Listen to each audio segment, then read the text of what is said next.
बढ़ते हैं आगे, बात करते प्रधानमंत्री मोदी की, जो 2 दिन के दौरे पर वाराणसी में हैं, जहां वे 19,000 करोड़ रुपए से ज्यादा की 37 परियोजनाओं की शुरुआत करेंगे और साथ ही दुनिया के सबसे बड़े मेडिटेशन सेंटर स्ववेद महामंदिर का उद्घाटन करेंगे।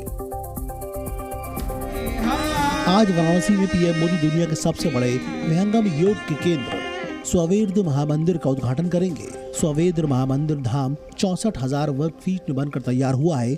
इस 7 मंजिला मंदिर में एक भी कमरा नहीं है। इसमें एक बार में करीब 24,000 लोगों के बैठने की क्षमता है। वाराणसी में बनने वाला दूसरा धाम है। सर्ववेद महामंदिर में 100 फीट ऊंची सदगुरुदेव की प्रतिमा स्थापित की जाएगी। गौरतलब है, स्ववेद महामंदिर धाम में स्ववेद ग्रंथ है। उसके ऊपर स्वामी सदाफल महाराज के 17 साल साधना करके हिमालय की गुफा में इसकी रचना की थी। स्ववेद धाम में दुनिया का सबसे बड़ा मेडिटेशन सेंटर होगा। पीएम मोदी का स्ववेद महामंदिर से पुराना नाता रहा है। उनकी मां हीराबेन की आस्था का केंद्र भी है। इसके अलावा पीएम मोदी आज ही वाराणसी के लिए करीब 19,000 करोड़ रुपए से ज्यादा की 37 परियोजनाओं की शुरुआत करेंगे, जिसमें सड़क, पुल, स्वास्थ्य एवं शिक्षा, पुलिस कल्याण, स्मार्ट सिटी, नगर विकास परियोजनाएं, रेलवे, हवाई अड्डे समेत कई परियोजनाएं शामिल हैं।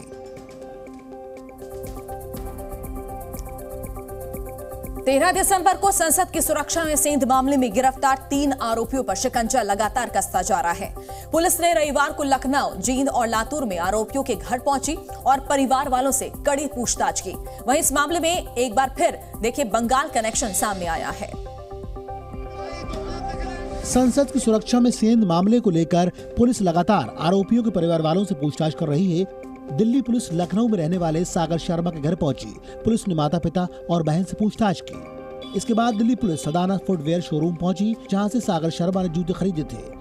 पुलिस ने शोरूम के मालिक से करीब 3 घंटे तक पूछताछ की। पुलिस शोरूम के सीसीटीवी डीवीआर को साथ ले गई। दूसरी ओर पुलिस की एक टीम संसद के बाहर प्रदर्शन करने वाली आरोपी नीलम के घर जींद पहुंची।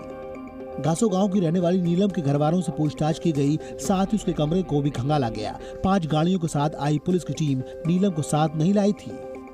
इसके अलावा लातूर के रहने वाले एक और आरोपी अमोल शिंदे के माता पिता से भी पुलिस की टीम ने पूछताछ की। इस बीच स्पेशल सेल की तफ्तीश में सौरभ चक्रवर्ती नाम का एक और आरोपी पुलिस की राह पर आया है। सूत्रों के मुताबिक ललित झा ने सौरभ चक्रवर्ती को भी हंगामे का वीडियो भेजा था।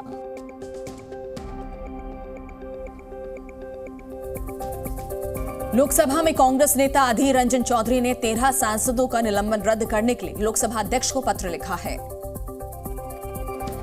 कांग्रेस सांसद अधीर रंजन चौधरी ने शीतकालीन सत्र में लोकसभा से निलंबित किए गए 13 सांसदों का निलंबन रद्द करने की मांग की है। इसके लिए अधीर रंजन ने लोकसभा अध्यक्ष को पत्र लिखा है।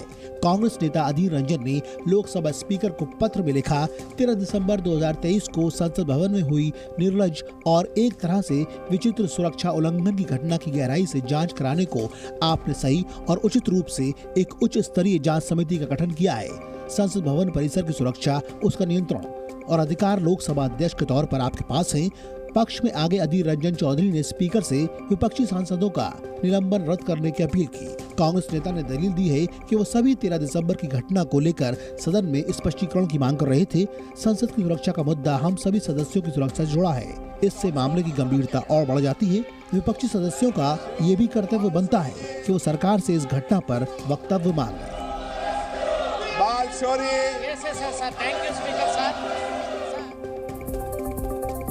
बीजेपी अध्यक्ष जेपी नड्डा के घर पर रविवार को मध्य प्रदेश, छत्तीसगढ़ और राजस्थान के सीएम और कई बड़े नेताओं की बैठक हुई। इस बैठक में संगठन और सरकार के आगामी कार्यक्रमों की रूपरेखा और 2024 की तैयारियों पर मंथन किया गया। मध्य प्रदेश, छत्तीसगढ़ और राजस्थान में सरकार बनने के बाद अब मंत्रिमंडल विस्तार पर सबकी नजरें टिक गई हैं। बीजेपी में इसको लेकर बैठकों का दौर भी शुरू हो चुका है।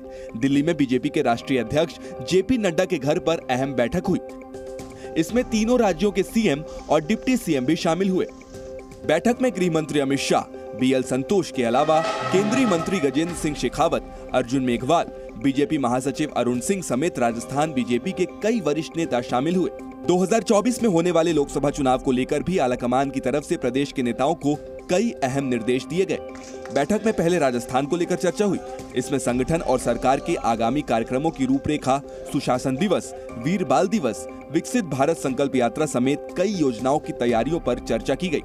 मध्य प्रदेश और छत्तीसगढ़ को लेकर भी पार्टी अध्यक्ष जेपी नड्डा ने कई निर्देश दिए। बैठक में ज्योतिरादित्य सिंधिया, प्रहलाद पटेल और कैलाश विजयवर्गीय शामिल हुए। साथ ही छत्तीसगढ़ के सीएम समेत कई बड़े नेताओं ने भी अपने अपने विचार रखे।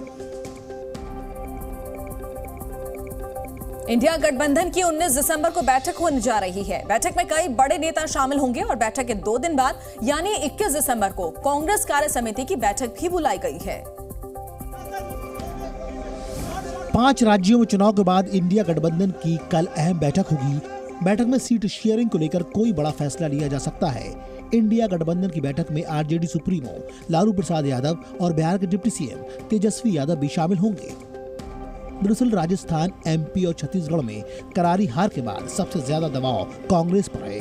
कई दलों के नेता बीजेपी से मिली हार के बाद जल्द से जल्द समझौते और संयुक्त रणनीति को फिर से तैयार करने पर जोर दे रहे हैं। बैठक में न्यूनतम साझा कार्यक्रम पर भी चर्चा हो सकती है। वहीं इंडिया गठबंधन की बैठक पर निशाना साधते हुए बीजेपी सांसद सुशील कुमार मोदी ने कहा, गठबंधन की पिछली 3 बैठकों की तरह 19 दिसंबर की बैठक भी फ्लॉप होगी। बैठक में केवल चाय पार्टी और फोटो सेशन के अलावा कुछ और नहीं होगा। इंडिया गठबंधन की बैठक के बाद 21 दिसंबर को कांग्रेस कार्य समिति की बैठक बुलाई गई है। इसमें 3 राज्यों के चुनाव और कई अहम मुद्दों पर चर्चा होने की उम्मीद है। ठाणे में प्रिया सिंह पर हमले के मामले में पुलिस ने आरोपी अश्वजीत गायकवाड़ को गिरफ्तार कर लिया है। साथ ही उसके 2 साथियों को भी पुलिस ने पकड़ा है। पुलिस ने बीती रात पूछताछ के लिए आरोपियों को पुलिस स्टेशन बुलाया था, जिसके बाद तीनों को गिरफ्तार कर लिया गया। महाराष्ट्र के ठाणे में सोशल मीडिया इन्फ्लुएंसर प्रिया सिंह को गाड़ी से कुचलने की कोशिश के मामले में पुलिस ने बड़ी कार्रवाई की है। महाराष्ट्र पुलिस ने इस मामले की जांच के लिए एसआईटी का गठन किया था। एसआईटी ने एक्शन लेते हुए एमएसआरडीसी के एमडी के बेटे अश्वजीत गायकवाड़ को गिरफ्तार किया है। पुलिस ने अश्वजीत के साथ उसके 2 साथियों को भी गिरफ्तार किया है। पुलिस के मुताबिक वारदात में प्रयोग की गई 2 गाड़ियों को भी जब्त कर लिया गया है। इस मामले की जांच डीसीपी रैंक के अधिकारी कर रहे हैं। अश्वजीत गायकवाड़, रोमिल पाटिल और सागर शेट्टी ऐसे 3 आरोपी गिरफ्तार। वहीं पीड़ित प्रिया सिंह ने पुलिस पर जबरदस्ती साइन कराने के आरोप लगाए हैं। कल पुलिस वाले आए थे कुछ 2 मेरे पास रात में, वो जबरदस्ती कुछ मुझसे साइन करवाने की कोशिश कर रहे थे। मैंने उनको मना किया बिकॉज मेरे पास लॉयर नहीं थी और मैं अकेले थी, तो मेरे फैमिली मेंबर में से भी कोई नहीं था। But they were trying to push me कि करो, कल जो होगा देख लेना। श्री कृष्ण जन्मभूमि और शाही ईदगाह परिसर को लेकर इलाहाबाद हाईकोर्ट में कोर्ट कमीशन सर्वे का स्वरूप आज तय करेगी। वहीं इस मामले में हिंदू पक्ष ने कैविएट भी दाखिल की है। श्री कृष्ण जन्मभूमि और शाही ईदगाह परिसर मामले में इलाहाबाद हाईकोर्ट में कमीशन सर्वे का स्वरूप तय किया जाएगा। दोपहर 2 बजे हाईकोर्ट कोर्ट कमीशन सर्वे का स्वरूप तय करेगा। सुनवाई में मंदिर पक्ष के साथ ही मुस्लिम पक्ष के वकील भी कोर्ट में मौजूद रहेंगे। 14 दिसंबर को इलाहाबाद हाईकोर्ट ने हिंदू पक्ष की याचिका को स्वीकार कर लिया था।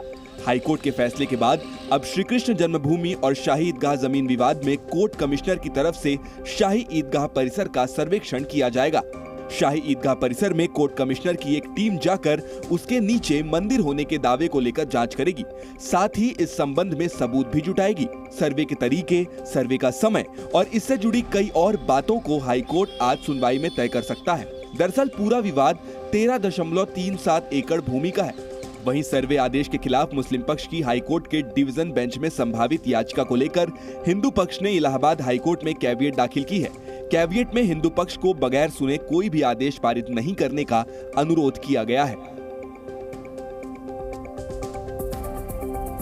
कल विकसित भारत संकल्प यात्रा हिमाचल से लेकर उत्तर प्रदेश और मध्य प्रदेश के अलग अलग शहरों में पहुंची। हिमाचल में केंद्रीय मंत्री अनुराग ठाकुर भी यात्रा में शामिल हुए। भारत को 2047 तक केंद्रीय मंत्री अनुराग ठाकुर हिमाचल प्रदेश के ऊना में आम लोगों के बीच पहुंचे। मंत्री ने यहाँ लोगों से 2047 तक भारत को विकसित करने का संकल्प दिलवाया। ये कार्यक्रम विकसित भारत संकल्प यात्रा के तहत हुआ। इस यात्रा के जरिए केंद्र सरकार की योजनाओं को देश के कोने कोने तक पहुँचाया जा रहा है। इसका लोगों में बहुत उत्साह है। मोदी की गारंटी की गाड़ी को लेकर लोग जानते हैं कि यहाँ पर सुरक्षा बीमा योजना, आयुष्मान भारत कार्ड, आवास योजना, यहाँ तक कि पीएम किसान सम्मान निधि से लेकर अन्य योजनाओं का लाभ भी इस यात्रा के माध्यम से मिल रहा है। इसी तरह उत्तर प्रदेश के ललितपुर में कैबिनेट मंत्री स्वतंत्र देव सिंह ने लाभार्थियों को सर्टिफिकेट बांटे। वहीं यूपी के रामपुर में ऊंचा गांव में सांसद घनश्याम सिंह लोधी भी संकल्प यात्रा में शामिल हुए और अलग अलग योजनाओं के लाभार्थियों से सीधे संपर्क किया। इसी तरह मध्य प्रदेश के मैहर जिले में भी ग्रामीणों ने इस यात्रा में बढ़ चढ़कर हिस्सा लिया। भारत की एकता को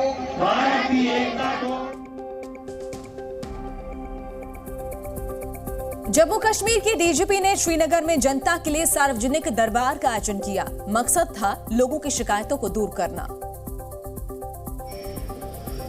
जम्मू कश्मीर के लोगों की शिकायत को सुनने के लिए डीजीपी ने श्रीनगर में जनता दरबार लगाया, जिसमें जनता की शिकायतों को सुना गया। जहां कुछ शिकायतों पर तुरंत एक्शन लिया गया, वहीं कुछ को जल्द समाधान का भरोसा दिया गया।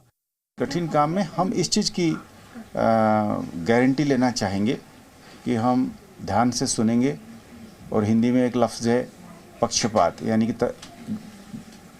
गलत तरफदारी नहीं करेंगे। कानून के साथ रहने वाले का तरफदारी करेंगे और जो कानून खिलाफवर्जी कर रहा है उसके खिलाफ चलेंगे। पुलिस की तरफ से जनता की शिकायतें सुनने की ये पहली कोशिश थी। पुलिस सेवाओं में आई कमियों को कैसे दूर किया जाए, इसके अलावा अधिकारियों की प्रतिक्रिया पर नजर रखने के लिए एक सिस्टम के तौर पर इसे विकसित किया जाए।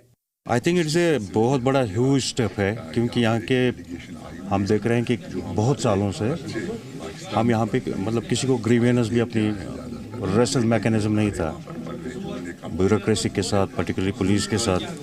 तो I think it's an extraordinary step to address the grievances of the common people. Hope for the best as well कि दैट हमारी जो प्रॉब्लम है सॉल्व हो जाए इंशाल्लाह। 90 के दशक के बाद ये पहली बार है कि घाटी में कोई आम आदमी जम्मू कश्मीर पुलिस के मुखिया से मिल सकता है और उसे अपनी समस्या और शिकायत बता सकता है। उम्मीद की जा रही है कि इस कदम से जम्मू कश्मीर पुलिस और आम लोगों के बीच जो फासला बढ़ा था उसमें कमी आएगी। जी न्यूज़।